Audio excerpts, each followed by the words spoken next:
और तमाम देश की लोगों से अपील करके कि हमारा भाई हमारा साथ दीजिए। ये पहलवान खिलाड़ी ये हमारे घर के हो सकते हैं, आपके घर के हो सकते हैं। और बेटियां क्या किसी की भी हो, किसी भी बिरादरी की हो, किसी धर्म की हो, बेटियां बेटियां हो, चाहे वो नेता की हो, गरीब की हो, मजदूर की हो, अधिकारी की हो। किसी बेटी के साथ अगर उत्पीड़न किया जाएगा तो हर बाप को तकलीफ होगी। मैं भी 2 बेटियों का बाप हूँ। लेकिन अगर खेल जगत की बात मैं अगर कहूँ तो खेल जगत में अगर ऐसी घटनाएं सामने आ रही तो क्या लग रहा है आगे का फ्यूचर क्या होगा कि खेल जगत में ऐसी अगर बातें आ रही है सामने? देखिए, भाजपा की सरकार में ही इस तरह के आरोप क्यों लगते हैं? नमस्कार, मैं प्रियंका और आप देखना शुरू कर चुके हैं बोल बेदर। और देखिए जंतर मंतर पर कैमरामैन से कहूँगी कि पहले तो पीछे दिखाएं वही बच्चे हैं जो कभी गोल्ड मेडल लेकर आते हैं, तिरंगे को हाथ में लेकर आते हैं, लेकिन आज वही बच्चे आज यहाँ जंतर मंतर पर बैठे हैं। और किस मामले को लेकर वो भी मैं बता दूं, मोदी जी एक बहुत बात कहते हैं अपने भाषणों में कि महिला सशक्तिकरण, महिला सम्मान की बात सबसे ज़्यादा भाजपा में की जाती है, लेकिन वहीं भाजपा के मंत्री पर जो आरोप लगाया जा रहा, उत्पीड़न का आरोप लगाया जा रहा, उसको लेकर यहाँ जंतर मंतर बैठे हैं। तो मेरे साथ कुछ जो लोग जुड़ रहे हैं उन्हीं से जानना चाहूँ, क्या लग रहा है सर, भाजपा एक तरफ जो दावा करती है कि सबसे ज्यादा महिला सशक्तिकरण, महिला सम्मान की बात भाजपा में होती है, आप बताइए कि देश के माननीय प्रधानमंत्री राजा बाबू ने देशवासियों से वो वादा किया था कि 15 लाख मिलेंगे। देशवासियों आप सुन, जुमला था ना, आप एक बार आप सुन लीजिए, धीरे धीरे अब जुमला था क्या नहीं। मेरे कहने का अभिप्राय ये है कि 15 लाख नहीं मिले। उसके बाद उन्होंने कहा देशवासियों, देश के बेरोजगार नौजवानों से 2 करोड़ हर साल जो है रोजगार मिले। मुद्दे पर बात करें, मुद्दा जंतर मंतर पे जो मुद्दा है मैं वहीं आ रहा हूँ। भूमिका बनानी पड़ती है। तो आप बता दीजिए कि 2 करोड़ रोजगार है, किसानों की समस्या का समाधान नहीं हुआ। यहाँ पे विद्यार्थियों की समस्या का समाधान नहीं हुआ। आए दिन चाहे यूपी भाजपा शासित प्रदेशों में आप एनसीआरबी की रिपोर्ट उठाकर देख लीजिए, सबसे ज्यादा महिलाओं का यौन शोषण किया जाता है। अभी भाजपा की एक कार्यकर्ता थी, नेता थी तमिलनाडु से, उसने साफ आरोप लगाया है कि महिलाएं भाजपा में सुरक्षित नहीं है। तो इस देश के खिलाड़ी हमारे बच्चे समान हैं, वो कैसे सुरक्षित रह सकते हैं जब देश में किसान सुरक्षित नहीं है, मजदूर सुरक्षित नहीं है, ब्यूरोक्रेट सुरक्षित नहीं है। लेकिन सर आपको रोकते हुए सवाल पूछूंगी यहाँ पे कि ये वही बच्चे हैं जो जब मेडल लाते तो मोदी जी इनके साथ फोटो खिंचाते, मिठाई खिलाते। अभी 3 महीने पहले इन्हीं बच्चों को बुला करके, इन्हीं खिलाड़ियों को बुला करके देश के प्रधानमंत्री राजा बाबू डिनर दिए, बातचीत किए, आश्वासन दिया। अगर आश्वासन दिया तो इनको न्याय मिलना चाहिए था, लेकिन न्याय नहीं मिला। फिर इनको मजबूर होकर के बैठना पड़ा और तमाम देश की लोगों से अपील करके कि हमारा भाई हमारा साथ दीजिए। ये पहलवान खिलाड़ी ये हमारे घर के हो सकते हैं, आपके घर के हो सकते हैं, किसी घर के। और बेटियां क्या किसी की भी हो, किसी बिरादरी की हो, किसी धर्म की हो, बेटियां बेटियां होती हैं। चाहे वो नेता की हो, गरीब की हो, मजदूर की हो, अधिकारी की हो।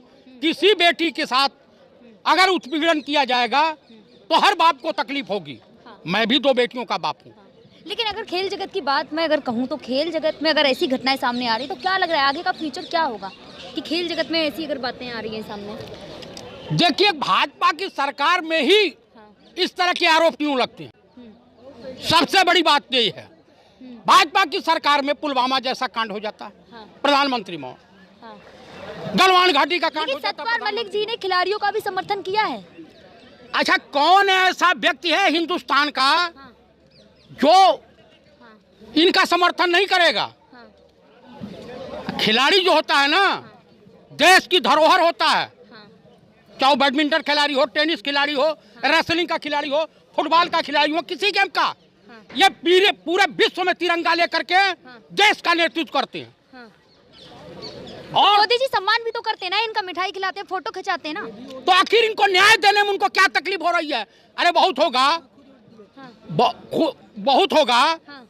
तो जो कुश्ती संघ के फेडरेशन के चेयरमैन हैं बृजभूषण शरण सिंह, कितने ईमानदार हैं, कितने शरीफ हैं, जनता के चुने हुए प्रतिनिधि हैं। आप सुन लीजिए, कितने शरीफ हैं, उत्तर प्रदेश का बच्चा बच्चा जानता है। मेरे कहने का प्राय यह है, उत्तर प्रदेश के इनके बिरादरी के जितने भी अपराधी हैं, इनका चरण छू के प्रणाम करते हैं। तो ये 2 4 5 बहुत बड़ी बात कह रहे हैं कि अपराधी हैं जो चरण छू के प्रणाम करते हैं। हाँ भाई, कौन सा क्षत्रिय अपराधी है जो बाबू भूषण शरण सिंह का चरण छू के प्रणाम नहीं करता? अब किस रूप में करता है वही बताएगा। लेकिन जनता के चुने हुए प्रतिनिधि तो है ना। मैंने ये नहीं कहा, जनता के चुने हुए प्रतिनिधि पूर्व सांसद अतीक अहमद भी थे, हाँ। उनके भाई भी थे। लेकिन सर यहाँ ना तो बात मैं उनकी कर रही हूँ, मैं बात कर रही हूँ खेल जगत की, इन खिलाड़ियों की बात कर रही हूँ जो आपके पीछे जंतर मंतर में बैठे, मैं इनकी बात कर रही हूँ ना। मैं इस समय अतीक अहमद की बात कर रही हूँ ना किसी और की बात कर रही हूँ, मैं खिलाड़ियों की बात यहाँ पे कर रही हूँ। तो आप मुद्दे पर ही नहीं, खिलाड़ियों की ही बात करें। उत्तर प्रदेश से माननीय प्रधानमंत्री भी तो जनता के प्रतिनिधि चुने गए हैं ना। हाँ। बनारस से हाँ।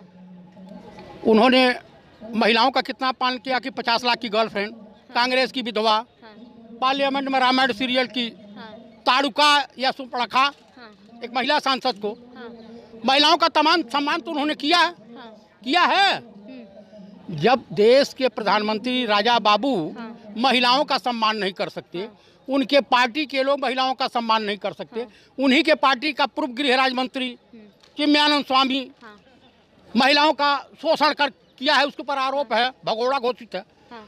उन्हीं के पार्टी का विधायक कुलदीप सेंगर। हाँ। तो आप इस सांसद हाँ। और भाजपा के लोगों से क्या उम्मीद लेकिन करते? आप सांसद की बात कर रहे हैं, लेकिन वो तो अपने कामों में बिजी है ना। जैसे पहले काम करते थे उसी प्रकार अब भी काम कर रहे हैं ना। एक खिलाड़ी जो है पीछे बैठे हैं, 3 महीने पहले भी यहाँ आके बैठे थे जनता। ये बैठे रहें या कुछ भी करें, हाँ। इनको राजा बाबू की सरकार में, भाजपा सरकार में, संघियों की सरकार में न्याय नहीं मिलेगा। कहना क्या चाह रहे हैं? मैं ये कहना चाह रहा हूँ कि भाई जो आज तक और जो गोदी मीडिया चैनल तो दिखाएंगे नहीं। आपके पीछे ही खड़े हैं, आप जिन लोगों के नाम ले रहे हैं, जिन चैनलों के नाम ले रहे हैं, क्या करेंगे? इन लोग की कोई चलती है तो सैलरी बेसिस पे है। अच्छा। मालिक चलने देगा? तमाम चैनल तो अंबानी अडानी के हैं। तो खिलाड़ियों को दिखा रहे हैं ना, चैनल भी तो ही खिलाड़ियों को नहीं, दिखा कुछ नहीं दिखा रहे हैं। जिस देश में पुलवामा पे अंजना मोदी कहती हैं, आज तक की एंकर हैं। अंजना ओम कश्यप है सर, वरिष्ठ पत्रकार हैं, आप ठीक से नाम लें उनका। वरिष्ठ पत्रकार है, उन्होंने ही कहा था कि मैं अंजना मोदी, उन्होंने कहा था। मैं वही बतिया बोल रहा हूँ, मैं नहीं कुछ कह रहा हूँ। जो उन्होंने बोला था मैं वही कह रहा हूँ। जो 2000 की नोट में चिप लगी होती है, वो श्वेता सिंह ने कहा था और तिहारी चौधरी ने कहा था।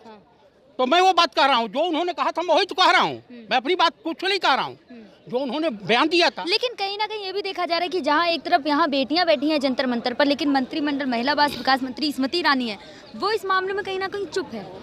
चुप नहीं रहेंगी, उनके पार्टी का पतन हो रहा है। आखिर अगली बार उनको भी तो इसी तरह से विधवा लाभ करना पड़ेगा ना। क्या कह रहे हैं आप? थोड़ा खुल के बोले, क्या कह रहे हैं आप? मैं ये कहना चाह रहा हूँ कि जितना उन्होंने करप्शन किया है, सरकार चेंज होगी तो भी जेल जाएंगी, तमाम तरह के आरोप लगाएंगी।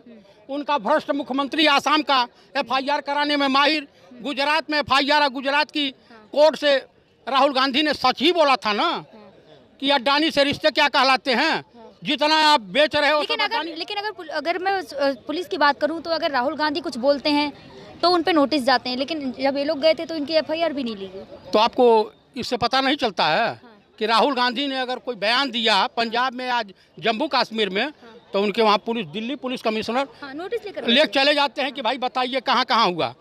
और यही पार्लियामेंट मुश्किल से 500 मीटर की दूरी पे है, थाना 100 मीटर भी नहीं है, FIR नहीं लॉन्च हो रहा। आप बता दीजिए तो ये क्रोनोलॉजी क्या कहलाती है? पुलवामा का जिन बाहर आया है, सच सामने नहीं आया। लेकिन आप सत्यपाल मलिक जी की बात कर रहे हैं, पुलवामा की बात कर रहे हैं, तो सवाल तो ये भी उठ रहा है ना कि सत्यपाल मलिक जी क्या सच कह रहे हैं या फिर झूठ बोल रहे हैं? सवाल तो ये भी बन रहा है ना। हाँ, ये बात सही आप कही। हाँ, राहुल गांधी ने अगर कोई बयान दिया तो उनके वहाँ नोटिस पहुँच जाती है। आई अपनी फरियाद लेकर के FIR कराना चाहते हैं लोग, तो FIR नहीं हो रहा है। इसे क्रोनोलॉजी नहीं समझ में आ रही है। राहुल गांधी विश्व के चुनिंदा नेताओं में शुमार हैं। उनके खिलाफ FIR, उनके खिलाफ तड़तड़ा के फैसला, उनकी मकान खाली करा दी जाती है। हाँ, अडवाणी, मुरली मनोहर जोशी और गुलाम नबी आज़ाद, अमित मालवी भारत सरकार के रिश्तेदार हैं या दामाद हैं क्या? उनकी मकान खाली कराई, वो सांसद हैं, वो हक बनता है उनका। लेकिन राहुल गांधी का तो इसलिए खाली कराया ना कि कोर्ट से सजा मिली है सर, कोर्ट से सजा। अरे भाई, नियम ये है कि आप सांसद नहीं है तो सरकारी आवास का उपयोग नहीं कर सकते। पूर्व राष्ट्रपति और पूर्व प्रधानमंत्री के लिए अलाउ होता है। तो ये लोग पूर्व राष्ट्रपति हैं कि पूर्व प्रधानमंत्री हैं? आप बता दीजिए। तो क्या लग रहा है? आप बताइए। तो इससे नहीं पता चलता है कि सरकार हिंदुस्तान की गवर्नमेंट इस देश की जनता को, चाहे हिंदू हो, मुसलमान हो, सिख हो, ईसाई हो, कीट पतंगों के समान समझती है। किसानों के साथ न्याय नहीं हुआ। वीडियो आपसे पूछना चाहूंगी, ये जो पीछे बच्चे बैठे, क्या इनकी सुनी जाएगी आगे? इस सरकार में नहीं सुनी जाएगी, मोदी सरकार में नहीं सुनी जाएगी, राजा बाबू की सरकार में इनको न्याय किसी भी कीमत पर नहीं मिलेगा। हाँ, 2024 के बाद इनकी विदाई होगी, इनको न्याय मिलेगा, ये सब जाएंगे जेल।